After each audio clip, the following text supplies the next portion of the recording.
Praise the lord. ఎలా ఉన్నారు friends? ప్రియ సహోదరి సహోదరుడా, మీరందరూ దేవుని కృపను బట్టి బాగున్నారని ఆశిస్తున్నాను. అయితే మనం ఎక్కువగా దేవుని ప్రేమించాలి. దేవుని ప్రేమిస్తే ఆ, ఎన్నో మేలు పొందుకుంటామని తెలుసుకుంటాం కదా.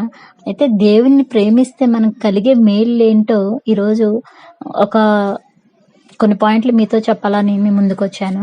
అదేంటంటే, మొదటిగా మనం ప్రేమించే వారికి ఏమేం లాభాలు కలుగుతాయంటే, అంటే ఏ మేలు కలుగుతాయంటే, మొదటగా మనం కీడు నుండి తప్పించబడతామంట.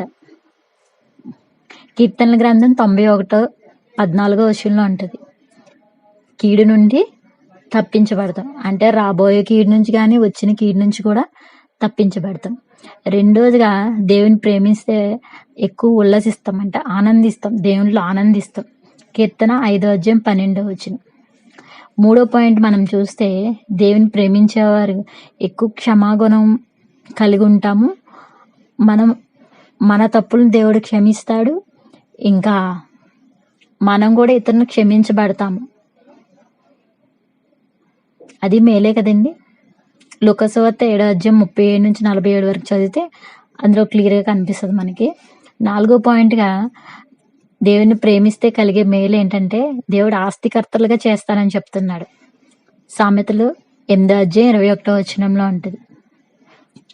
ఐదో పాయింట్గా మనం చూస్తే, దేవుని ప్రేమించే వారికి కలిగే మేలు ఏంటంటే, సమస్తం మేలు కొరకే జరుగునని దేవుడు చెప్తున్నాడు.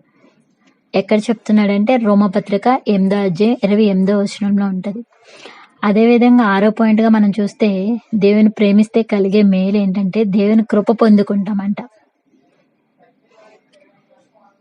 జేమ్స్ 4:6 వచనంలో ఉంటుంది ఈ మాట. కృప పొందుకుంటాం అన్న మాట అక్కడ కనిపిస్తుంది. ఏడో పాయింట్గా లాస్ట్ పాయింట్, ఏడో పాయింట్ ఏంటంటే, అది దేవుని ప్రేమించేవారు ఘనపరచబడతారంట. మనం ఎంతగా దేవుని ఘనపరుస్తామో, ఎంతగా దేవుని ప్రేమిస్తామో, దేవుడు కూడా మనల్ని అలా ఘనపరుస్తారంట. 2 సమయాలు 5:10 వచనంలో ఉంటుంది. సో నాకు తెలిసిన దేవుని ప్రేమిస్తే మనకు కలిగే మేలు ఏంటో నాకు తెలిసినవి, నేను విన్నవి మీకు చెప్పాను. మీకు కూడా తెలిస్తే, నచ్చితే లైక్ చేయండి, షేర్ చేయండి, కామెంట్ చేయండి. Thank you. May God bless you.